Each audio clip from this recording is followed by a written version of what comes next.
3. Lani membuka mata karena wewangian aroma terapi gaharu yang ia hirup membuatnya rileks setelah obat Biusaim habis.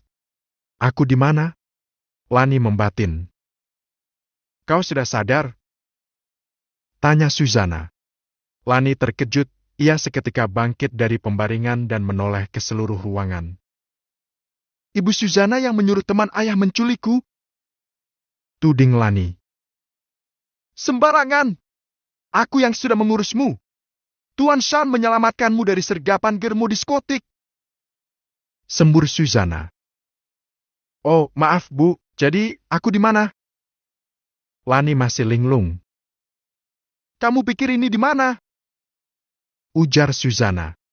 Lani menegaskan pandangan dan menepuk kepala berkali-kali. Ini di rumah Tuan Shan? Tanya Lani. Ya, di mana lagi? Ibu, bagaimana ibuku? Bolehkah aku pulang sebentar?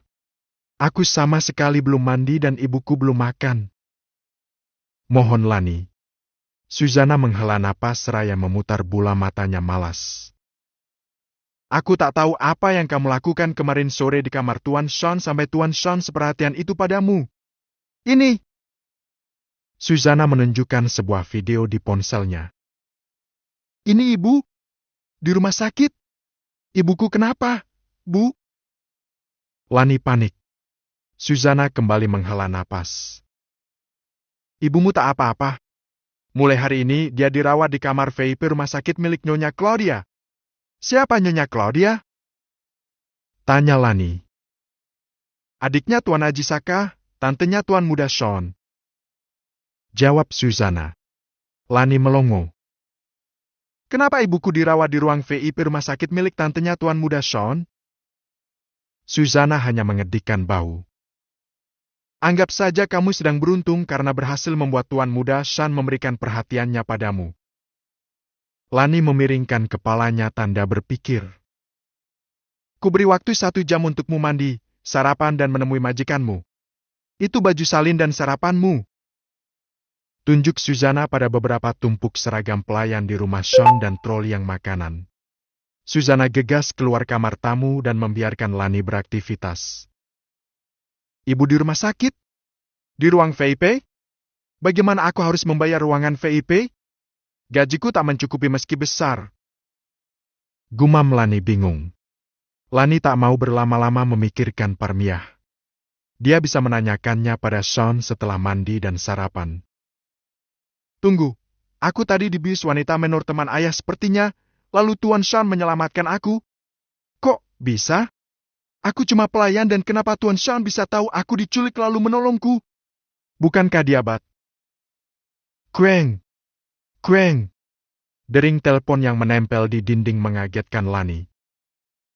Ya Tuhan, kenapa suara deringnya harus sekencang itu, sih? Lani mengelus dada lalu meraih gagang telepon. Halo, jangan lama-lama mandi dan sarapannya. Aku juga belum mandi belum sarapan. Kamu pagi ini sudah telat 2-3 jam. Sean berkata tajam di seberang telepon. Lani menjauhkan gagang telepon dari telinganya. Iya, Tuan. Saya segera ke kamar Tuan. Kamu mandi dulu.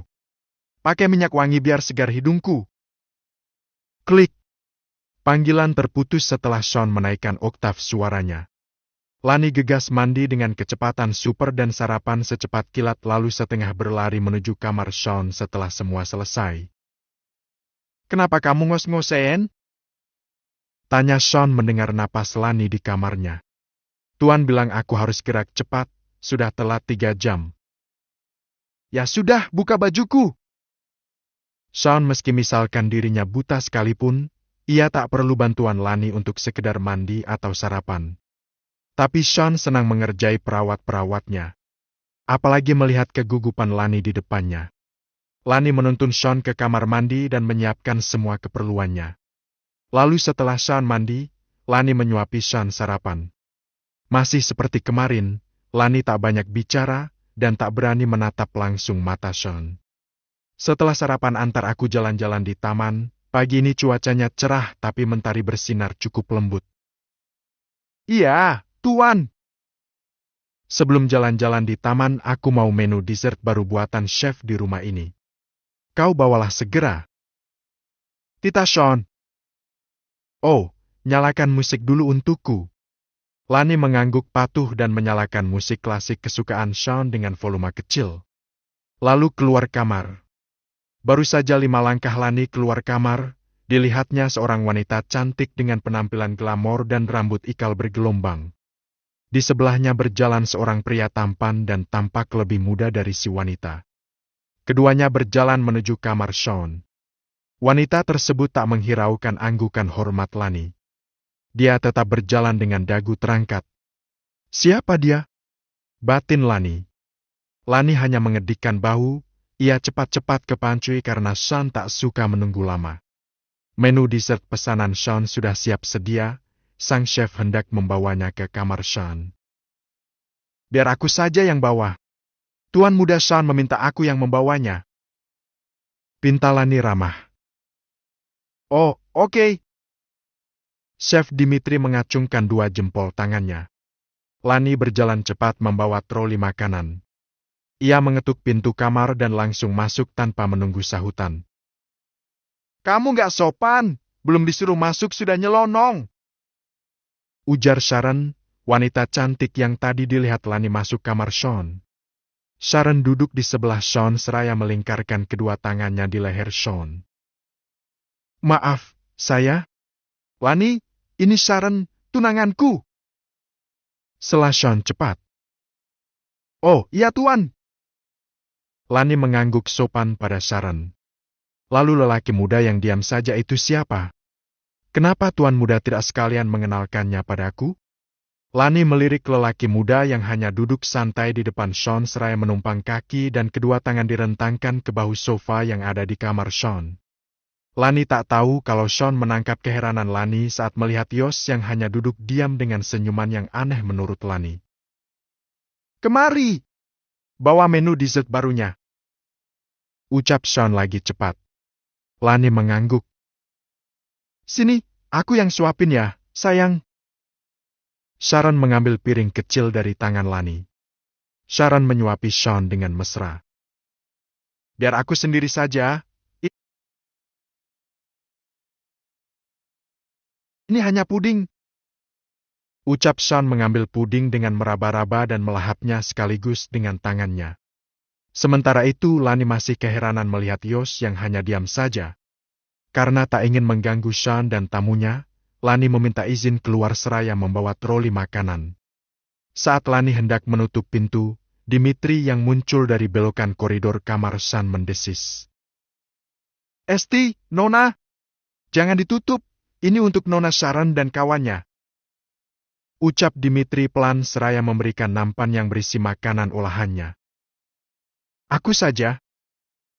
Ucap Lani mengambil alih nampan dari tangan Dimitri. Saat Lani kembali masuk kamar, ia sungguh terkejut. Sharon yang tadinya bergelayut manja di samping Sean, kini malah sedang asik berciuman dengan Yos. Nampan yang dipegang Lani jatuh. Prang! Sharon dan Josh tentu saja terkejut kecuali Sean. Nona Sharon bukankah? Sharon bergegas menghampiri Lani dan membekap mulut Lani. Diam! Desisnya di telinga Lani. Suara benda jatuh apa itu Lani? Tanya Sean. Lani hendak bersuara dan berusaha melepaskan diri dari bekapan Sharon. Lani, kau kenapa? Sean berpura-pura meraba-raba sekitarnya. Tuan! Diam atau mati! Ancam Sharon berbisik dengan mata melotot. Lani mengangguk-angguk patuh. Sharon melepaskan bekapannya di mulut Lani. Dimitri memberiku suguhan untuk Nona Sharon dan... Sharon kembali membekap mulut Lani. Sean tak tahu ada jas. Bisiknya lagi. Lani kembali manggut-manggut. Bisikan Sharon tak terdengar karena samar oleh musik yang mengalun pelan di kamar Sean. Lani, kamu itu kenapa? Sharon, dia kenapa? Kena pecahan piring gelas. Ucap Sean sungguh memasang ekspresi khawatir sekaligus marah. Ia tangannya sedikit kena pecahan piring, Dia sedang memunguti pecahan beling yang jatuh. Sahut Sharon seraya mendorong Lani untuk membereskan apa yang Lani jatuhkan. Sean diam, rahangnya mengeras. Dia melihat semua dengan jelas. Ingin sekali menampar wajah Sharon karena sudah berkhianat di depannya. Sean juga tak suka Sharon mengancam-ancam Lani.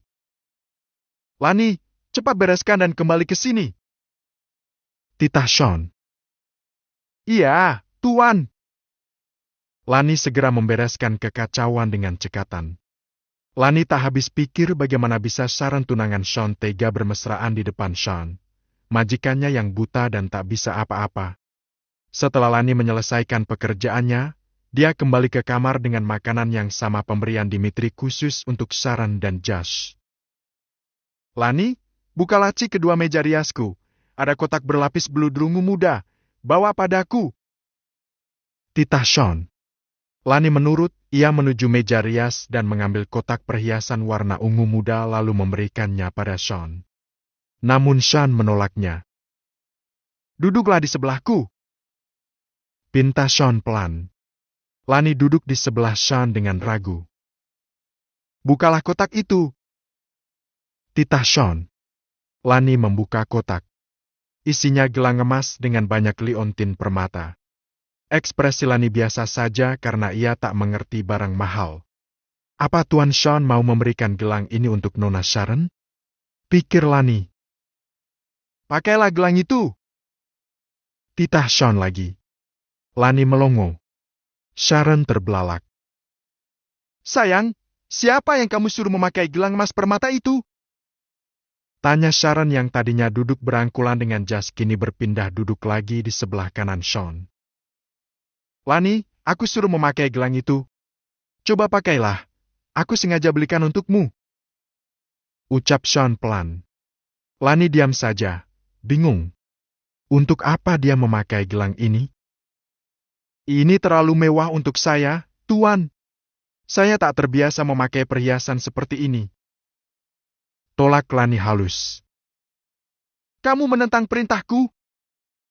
Sentak Sean dengan wajah mengeras. Lani mengkeret. Suara Sean menggelegar hanya karena ia menolak pemberian Sean. Tapi, kamu mau aku pecat sekarang juga? Ibumu dirawat dengan baik dan kamu membangkang?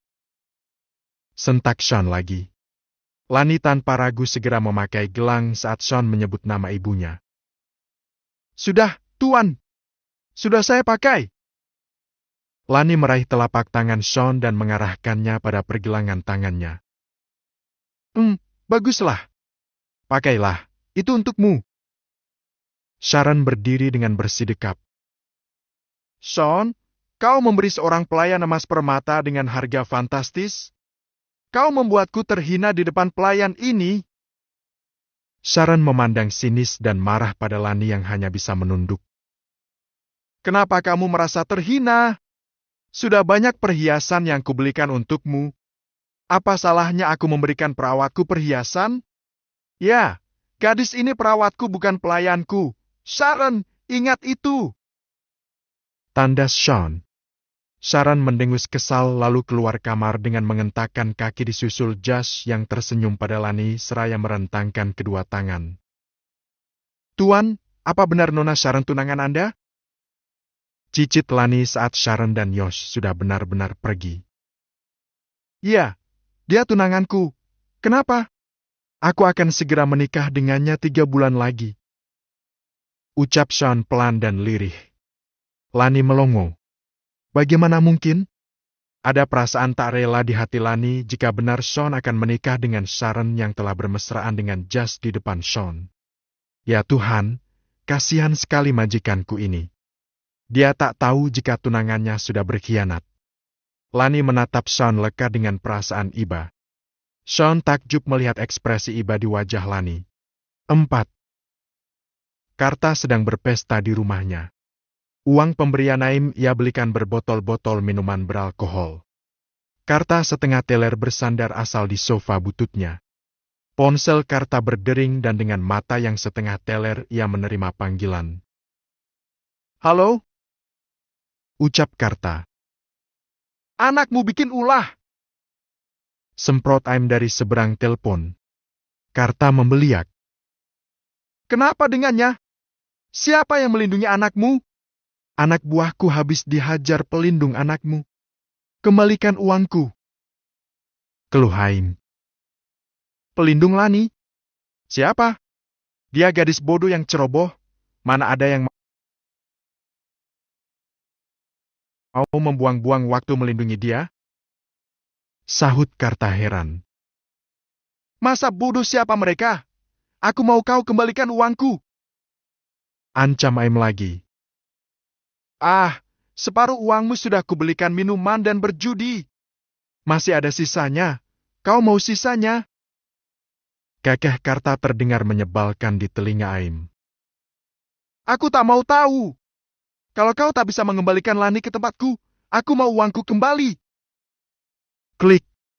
Panggilan terputus sepihak.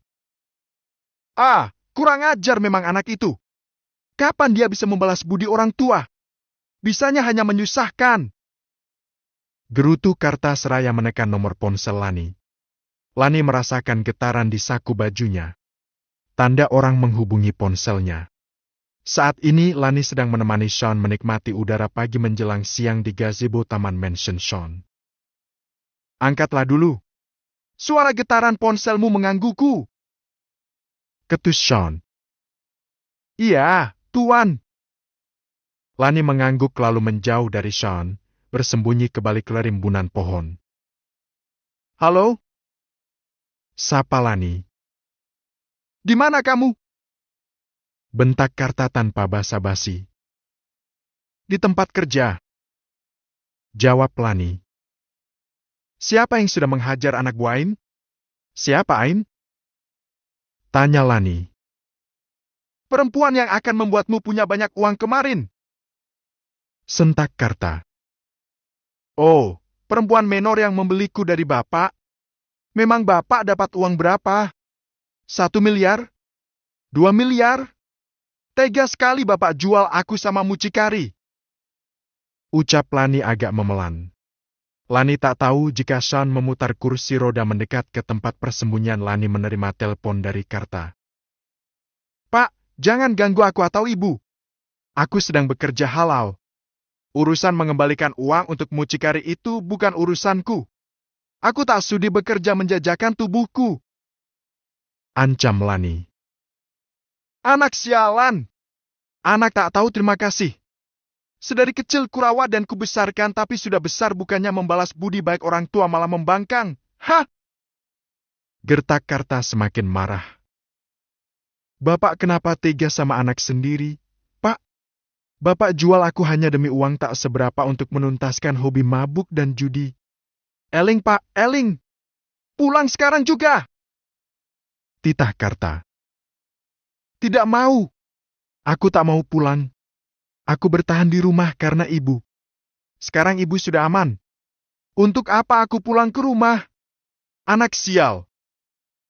Klik. Lani mengakhiri panggilan dan mematikan data seluler bahkan menggantinya dengan mode pesawat untuk meniadakan jaringan. Karta tak akan berhenti meneleponnya. Lani berbalik hendak kembali menghampiri Sean, tapi ia terkejut karena Sean berada di belakangnya. Tuan bagaimana bisa kemari? Tanya Lani sedikit gugup. Kau menelpon lama sekali.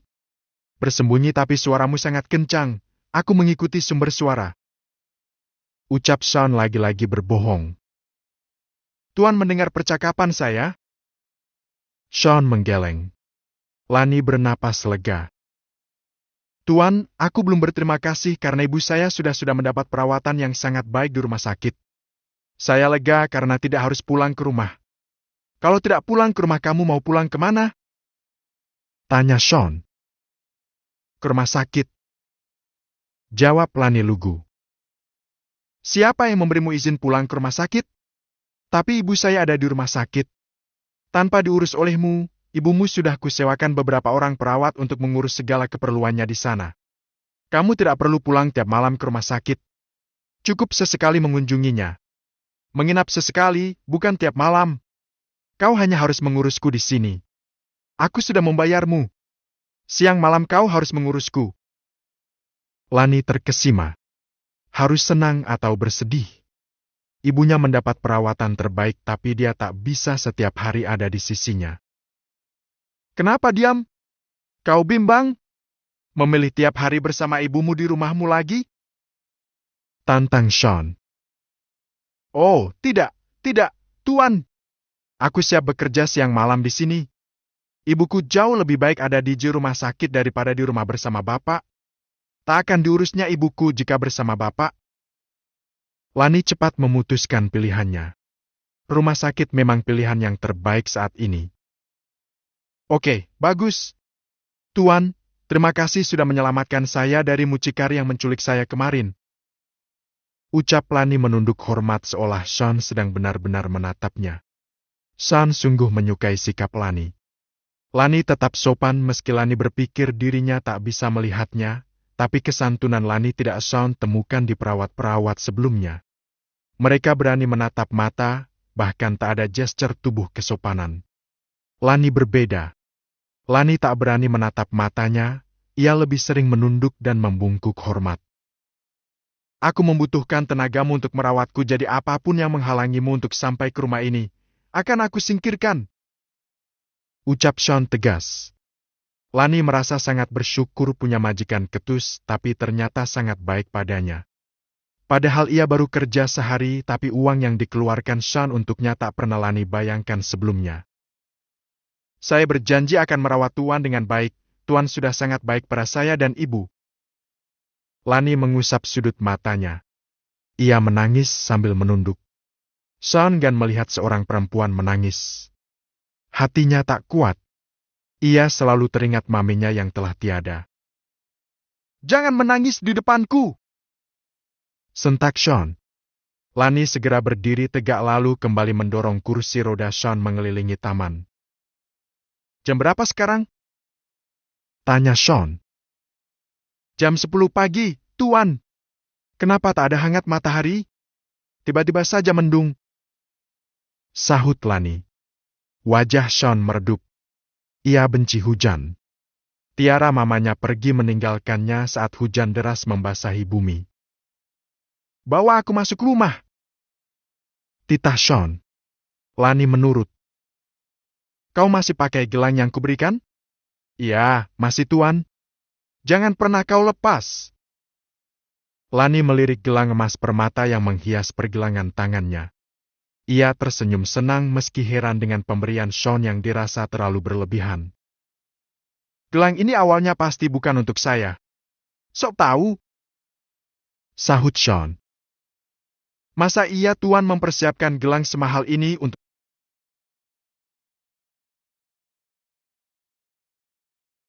seorang perawat baru? Sean diam. Gelang itu memang untuk Sharon, gadis yang sebetulnya dia suka. Tapi pemandangan tadi pagi sungguh mengejutkannya. Sharon bermain api terang-terangan di depannya. Pasti untuk Nona Sharon. Cicit Lani. Sean tetap diam. Ia tak mungkin menunjukkan kekecewaan dan kemarahannya pada Sharon di depan Lani. Sean tetap berpura-pura tak tahu apa-apa tentang pengkhianatan Sharon. Sudah, jangan suka sok tahu. Antarkan aku ke kamar. Aku mau tidur siang sebentar. Jam 12:30 kau harus bangunkan aku. Jadwal makan siangku tak boleh telat. Baik, Tuan. Di kamar, Lani membantu Sean menuju tempat tidurnya yang empuk dan besar. Menyalakan musik klasik dengan suara pelan. Panggilkan Susanna. Titah Sean. Lani keluar kamar memanggil Susanna di ruangan kerjanya. Susanna terbelalak melihat gelang yang ia beli kemarin atas titah Sean. Gelang mahal itu untuk perawat baru ini? Bukannya untuk Nona Sharon? Demi apa Tuan Sean begitu baik pada anak baru ini? Susanna membatin bingung. Tapi ia bergegas menuju kamar Sean. Sus, kau temui mucikari pemilik pub karaoke yang membeli Lanita kemarin. Bereskan uang yang ia berikan untuk ayahnya Lani. Aku tak mau perawatku diusik orang-orang tak berguna macam ayahnya dan mucikari sinting itu. Titah Sean tegas. Susanna mengangguk hormat tapi kepalanya sungguh pening. Siapa Lani? Apa yang sudah dilakukan Lani hingga dengan mudah meluluhkan hati Sean Dharmawangsa? 5. Karta melempar botol